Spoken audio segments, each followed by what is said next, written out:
Thanks for listening to West Indies on 99.94. I'm your host, Mashal St. Patrick Hewitt from the Caribbean Cricket Podcast. And with me as ever is my partner in crime, Santoki Nagulendran. On today's show, we're going to be talking about Deandra Dottin's bombshell retirement and Barbados women. Santoki, take it away.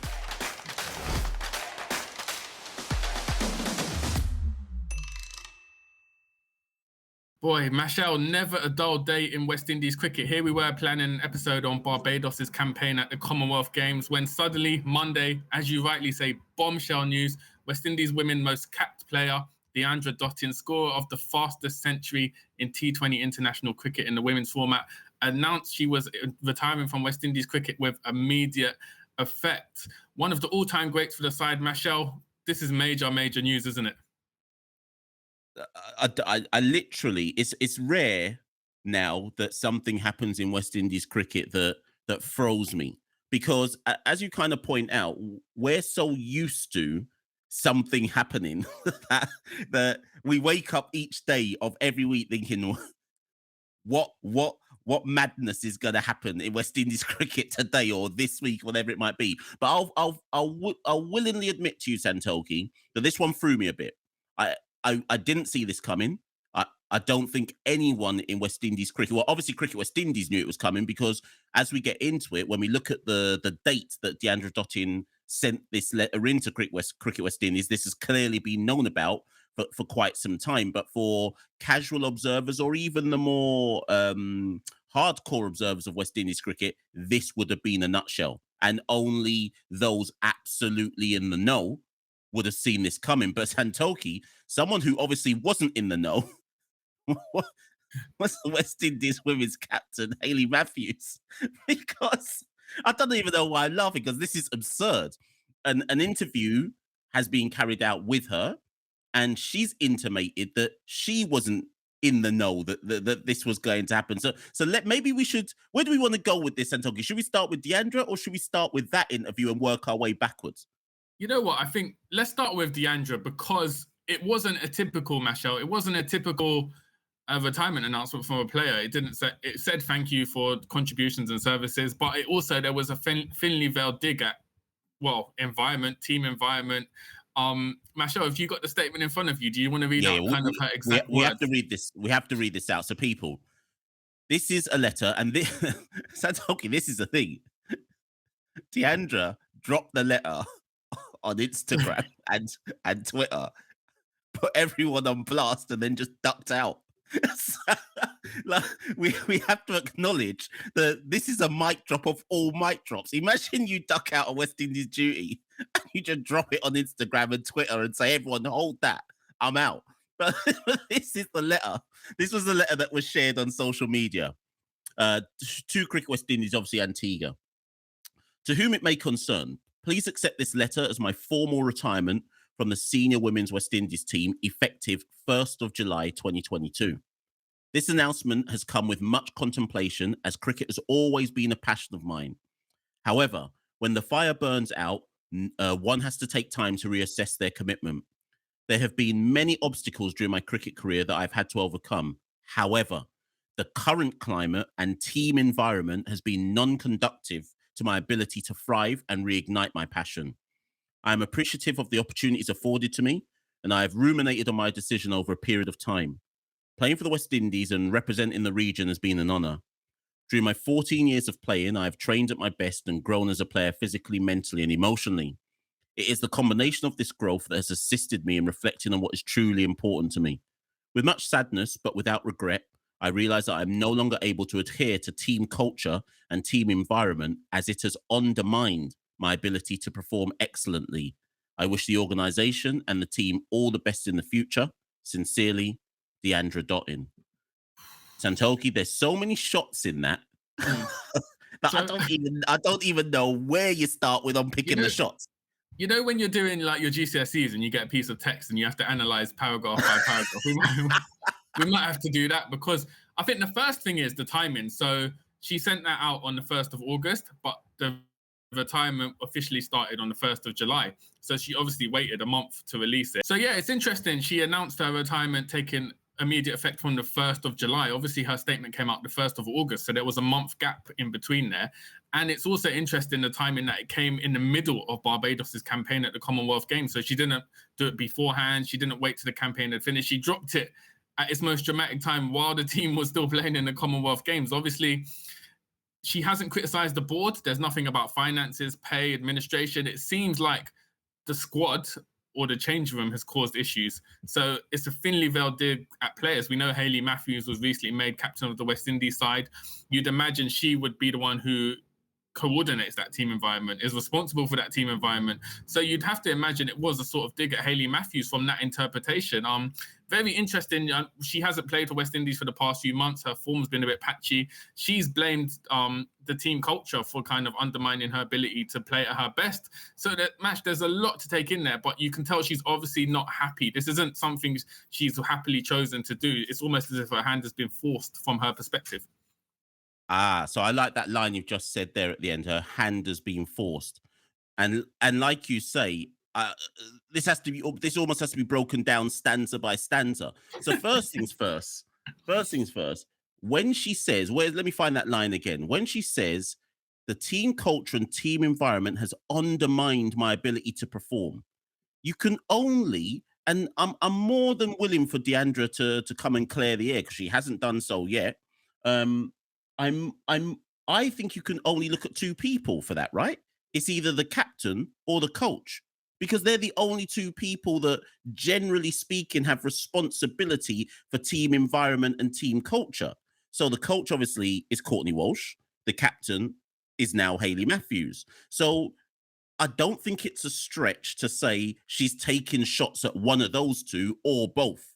Now let's also remember that the start of this year, we just had a World Cup. West Indies women overachieved and got to the semi-finals of that World Cup. So if it is team culture, it's not like West Indies women have played a significant amount of cricket since that World Cup. So if it is team culture, when did this team culture and team environment begin to affect her? Was it at the World Cup? Was it before the World Cup? If it's post the World Cup, what team culture is it when they haven't actually really got together all that much since the World Cup? So then we have to ask ourselves, well, what has happened since the World Cup?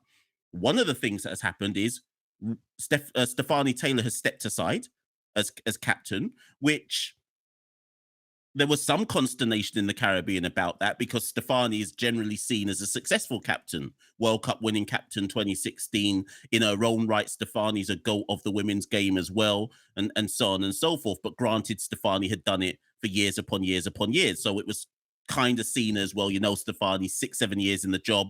It's time for you to stand aside. And I think people could see that. So the question, Santoki, is, Hayley Matthews was given the captaincy of the West Indies women's team on the 25th of June. That's when the formal announcement came. If you look at the date of Deandra's letter, that was sent in to Cricket West Indies. Her retirement was effective the 1st of July. Now, I'm not Poirot. This ain't Murder, She Wrote, Santoki. But what I am saying is there's a week between a new captain being announced, and then a letter comes in from Deandra Dottin saying, I'm officially out of this team now. Is it wrong to draw a connection between the two? 100%. I think that must have played a part. Just as you said, the timing adds up. Deandra's 31, a senior player in the side. Maybe that she thought she deserved the opportunity to have the captaincy. Obviously, West Indies, the selectors and the cricket board have their own reasonings as to why Hayley Matthews was made captain. I'd imagine it was more they were thinking long term. She could be the leader for the next 5-10 years. But Deandra Dottin, I guess, would maybe feel perhaps wronged that she wasn't given an opportunity. Stefanie Taylor's been successful captain for a while. Deandra Dottin, who's another one of the GOATs, to not be able to ever captain West Indies might have hurt her. And boy, I guess that's one thing. And I guess also, do you think economics played a part? Do you think, it's hard to know because she's obviously can play more franchise cricket now, but is it that lucrative to say that she'd give up West Indies cricket to go on the franchise circuit, Mash? I mean, so she's going to be part of, well, she is part of the 100. I believe she's playing for Manchester Originals. Is that the name? Yeah. I believe she's playing for the Manchester Originals. So she's gonna, the 100 bag for the women, whilst not as significant as the men's bags for the 100, which of course is an issue in and of itself, but still the bag that Deandra gets for the 100, just as an example, it will be significant in comparison to the West Indies women's bag. Yeah, cool, we accept that. But there's ways and means to retire for the bag without cussing everybody out on your way out. You can just do a Pollard retirement. You can just say, boy, it's been an honor to serve the West Indies, and the time has come now for my journey to come to an end. And everyone just accepts that, okay, Pollard's stepping aside, and now we can go get the bag. Yeah? Deandra didn't have to cuss anybody out. She didn't have to cuss no one to go get the bag. She could have just done that kind of generic, oh, it's been such an honor. I remember winning the World Cup. I loved playing with my teammates. I want to thank this person, that person. I'm done now. I'm 31 years old. And I think everyone would have been like, rah, I mean, you're a bit young, but we accept that. And we accept that now you want to go get the bag. But Santoki, this reads like a painful retirement. You know, when like you leave a job and you do an exit interview and you're like, boy, let me just cuss out everyone in this whole organization because I've got my reference already. There's also nuances to this as well, Mash, because let's not forget Deandra's Bajan. She's from Barbados. Traditionally, Bajan players don't really cuss out. It's usually Jamaicans, Guyanese, Trinis. So you know things must have been bad for a Bajan player to cuss out everything. So completely unexpected. And I guess poor Hayley Matthews, her side had just taken licks against India yesterday, but obviously the first thing she was asked was about the sort of Dottin retirement. She said, thanks to Deandra for everything she's done for West Indies cricket. She's obviously been a wonderful player for us over the last couple of years, and it's sad to see her go. But at the same time, if it's something that she's ready for, then supporting her 100%. Matthews said she hadn't spoken to Dottin before the announcement and she had no interpretation to offer. She said in her own words, I'm obviously down here representing Barbados and everything, so probably not looking to speak too much on that at the moment. But yeah, I definitely will have a chat with her after the Commonwealth Games to see how things are. So obviously, Matthews has given a PR answer. She doesn't want to get into it, which is understandable. Barbados are playing in the Commonwealth Games. You don't want to be distracted or focus on that. But it'll be interesting to see how that conversation does go down after the Commonwealth Games, if there is one. But the thing is, Santoki, and you're right, it is a PR answer. But even in the midst of that PR answer, she's essentially saying, boy, I don't know, you know? Now, my thing is, I find that unfathomable that you can be the captain of the West Indies team and the GOAT of the team, the world boss, like seen around the self-proclaimed, but seen around the women's game as the world boss. Yeah, you can and she's Barbadian as well. You mean to tell me that Deandra dropped this in the midst of a Commonwealth Games? No conversation took place. Hayley don't know nothing. Santoki, if that's true, that's a big diss, you know. That's a massive diss. I'm dropping this on you, because you must know when Deandra drops this, you must know that the backlash is, but Hayley's your captain for Barbados. Hayley's your captain for West Indies. What, you two didn't talk about this? Why did you drop this in the middle of the Commonwealth Games? Not even at the end. Not after they've lost to India, where maybe you could then understand it. It's like, okay, the Commonwealth Games campaign is over. Barbados are out. It now makes sense to drop it in the midst of Santoki. That's a deliberate choice to do it. Yeah. So I mean, it's got to be an attack on someone. I mean, it wouldn't have, with the Barbados team containing so many West Indies senior players who would be involved in that team environment, which Dottin criticised, it must have made for an awkward environment. But you'd have to imagine that Matthews was aware, had a conversation with Dottin. But the difference is obviously Matthews a captain. She's in the organisation still, so she has to offer a political answer in that sense. She can't cuss out against Dottin. Dottin's free to do what she wants. She's free from the shackles of national duty and national commitments and that PR side of things. So they would have 100% had a conversation. As you said, it would be ridiculous if they didn't, as country women and people who know each other well, for Dottin to have just dropped that. But as we said, in West Indies cricket, you never know. Dottin might have just typed this out on Sunday night and just thought, you know what, let me just send this on Twitter and go from there. I think as well, we've seen in the Commonwealth Games, we'll get onto that in the next few minutes, Barbados's performances, but Dottin, she's taken 1 wicket across the 3 games, and she's got scores of 8, 8, and a duck. So obviously this has been on her mind, hindering her performance. She hasn't been playing at the capabilities which we know her to as the world boss, universe boss. So a lot of drama, Mash, and you can only imagine it's had a negative effect on Barbados at their debut at the Commonwealth Games, which is a shame. Yeah, it is a shame, and it's going to be very interesting, particularly in the Barbadian or Bayesian media. It's going to be very, very interesting now when they return home. And like you say, we're about to get into Barbados's Commonwealth Games campaign. But when they return home, if the media's doing their job properly, someone's got to interview both of them and get to the bottom of it. Now, I can understand what you're saying. Hayley as captain probably can't actually get into it, but Deandra's the obvious interview. You mean to say that nobody in the Barbadian media isn't going to sit down with Deandra and go, "Come on now, like, what's this all about?" That, and we're not taking sides. Neither one of us is Barbadians, and we're not taking sides. We're just looking at this from a neutral perspective. But there is an element of it.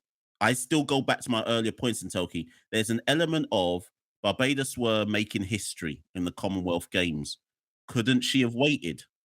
Couldn't she have, like, that was a big distraction for a Commonwealth Games campaign. They just, remember, Santoki, they'd just beaten Pakistan to make history.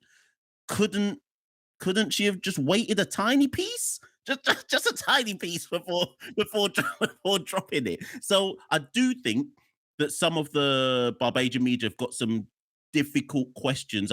Deandra may well have the answers for them, but I think there's some difficult questions to be asked of Deandra. And I think ultimately, like you say, Santoki, the fact that she dropped it anyways, knowing it would cause, I guess, huge upheaval, means it has to have been weighing on her mind for quite some time. Because again, this letter was dated the 1st of July, and yet still she drops it. She basically dropped it on the 1st of August. Maybe there was a 1-month embargo before she's allowed to drop it. And she was like, right, 1 month's up. I'm dropping this right. I'm dropping this right now. If I'm not mistaken, it dropped in like the middle of the night in England, like 5 a.m., 4 a.m., but she was in England. That's true. Because actually, that's right. Because when I woke up on whatever day it was, Monday, I'm seeing people going, "Oh, bombshell retirement." But that meant it was dropped when I was asleep, which means Deandra dropped it at 1 in the morning or 2 in the morning in the UK. Boy, listen, there's more to this story than is currently being let on. But we should, again, we did say Barbados, but just so people understand, and again, Santoki mentioned it at the top, Deandra's numbers speak for themselves, but it's worth people just mentioning, like, we had the World Cup and Deandra had a average World Cup, the one we got to the semi-final in, but even in having an average World Cup, Deandra was our got the second most runs for the West Indies team in the World Cup. Her average across that ODI World Cup was 28. So let's not get this mistaken, Santoki. In fact, and there was that game where Deandra bowled when she wasn't even really medically cleared to bowl. And I can't remember, was it New Zealand? I think she bowled the death over versus New Zealand and got us that famous victory versus New Zealand. So let's not get this misunderstood. We have to hail Deandra. We have to salute Deandra for all of the years she's given to West Indies and Barbados cricket. But also, we have to acknowledge that this is now a huge loss for the West Indies women's team, and it's not too dissimilar to all of our GOATs walking out of the T20 side after the World Cup, and we now look at our T20 side as like, oh, all of our experience is gone. Like, we cannot underestimate how huge a loss this now is for a West Indies women's team that is only really starting their rebuild now. Yeah, 100%. So before we wrap up this show, let's take a look at the Commonwealth campaign for Barbados. And I guess, Mash, first, it's important to highlight the intricacies of West Indian cricket. So Barbados are representing the West Indies rather than West Indies as a unit, because Barbados is down to individual nations. Now, Barbados were representing West Indies as the best side in the Caribbean. However, Jamaica won the most recent women's T20 tournament. So immediately we have a bit of controversy there. But obviously, Barbados had won the tournament in 2019. COVID hit. They didn't play the local T20 Blaze for 2 years because of the paperwork needed to enter the Commonwealth Games. Barbados were entered as the most recent champions. And then in June, they played the 2022 T20 Blaze, and Jamaica crossed the line as the champions. So I guess there would be a claim. A lot of people are wondering, why did Barbados go instead of Jamaica? It was all down to paperwork and kind of the logistics of it all. But nevertheless, Barbados represented us at the Commonwealth Games. First game against Pakistan, Mash, it was quite tight, you know. Barbados scored 144 for 4. Hayley Matthews with a 51 or 50 balls. Kaisia Knight 62 or 60. It was a very laboured batting performance, but they got ahead in the end. Managed to win by 15 runs despite a late surge from Pakistan. Mash, even though we got that win, Pakistan were obviously quote unquote the weakest side in that group. We knew we had Australia to come in, India to come in. Boy, it didn't make for pleasant reading, Mash, did it? Yeah, I mean, ultimately, we knew that Australia were going to smash them. I think that can't be legislated for. Australia smash everybody. They smash West Indies, never mind smashing Barbados. So that was to be expected. The India one, I think if all of the Barbadian players are honest with them, they'll feel that they massively underachieved in that game. India was still heavy favourites in that game, but I don't think the gap between India and Barbados should have been as huge as the gap. As the defeat was. Having watched that game, I think Barbados didn't bowl well. I think too many people had an off day with the ball, and I think once India had made, I think it was 162 India made at the end of their 20 overs. Realistically, game was already over at that point, because you're basically asking Hayley Matthews and Deandra Dottin to do something superhuman to even bring Barbados anywhere close to something like 162. So the game was actually over after India had already posted 162. And I think sometimes in those scenarios, when you know you're facing such a huge target, mentally it finishes you. Because the other players are probably also looking at Deandra and Hayley and saying, well, can you get us off to a good start? And what did Deandra get? I think Deandra got a duck. Did she get a duck? Yeah, she got a duck. I mean, if you're sitting in the Barbados dugout and you see Deandra get a duck, you're probably already thinking, well, this game's over, isn't it? But let's give them their due. As much as Pakistan were the weakest team of the three, let's not get twisted and say Barbados was supposed to be stronger than Pakistan. That's still a momentous victory in the context of the Commonwealth Games, because Pakistan themselves have beaten West Indies in warm-up games before the World Cup. In fact, did they beat us in the World Cup? I think they beat us in the World Cup, Pakistan, if I remember rightly. Pakistan women beat us in the World Cup itself. So this was a momentous victory, and the Barbados women can hold their heads high going back home, saying, well, we went to the Commonwealth Games as seen as the weakest team in the group. Yes, they've got 7 previously represented West Indies or currently represent West Indies, but that's still an achievement. And that would have been the same for any team that had gone, whether it be Jamaica, Guyana, Trinidad, or Barbados, whichever one of those 4, because they're the strongest, had gone. Any victory would have been seen as a momentous one. So I don't think we should look at it as, they got hammered and therefore that's a huge disappointment. No, I think let's look at the positives of they're going back with a victory. Yeah, 100%. It was a momentous landmark victory, first victory for them on debut in the Commonwealth Games. And also, if you're looking at the wider picture gave Hayley Matthews a taste of leadership in a big tournament, which will obviously prepare her going forward to future World Cups and stuff. So definitely not a disappointing campaign. As you said, we were expected to lose to Australia. India, it would have been an upset if we got the win. Unfortunately, we couldn't do that. But nevertheless, to beat Pakistan was a great achievement. So I think they can, as you said, fly back to Barbados with their heads held high.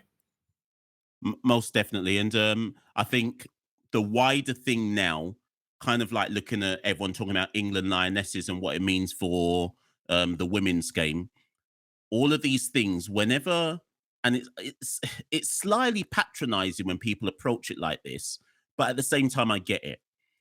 This victory for Barbados in the Commonwealth Games only really means something if the Barbados Cricket Association now do some more with the women's game in Barbados, for example. And then by proxy, Cricket West Indies, do some more for the women's game across the region. Because sometimes I feel like when there's like momentous achievements in the women's game, look at when we won the 2016 World Cup. Everyone's like, oh, West Indies women won the 2016 World Cup. What happened after that?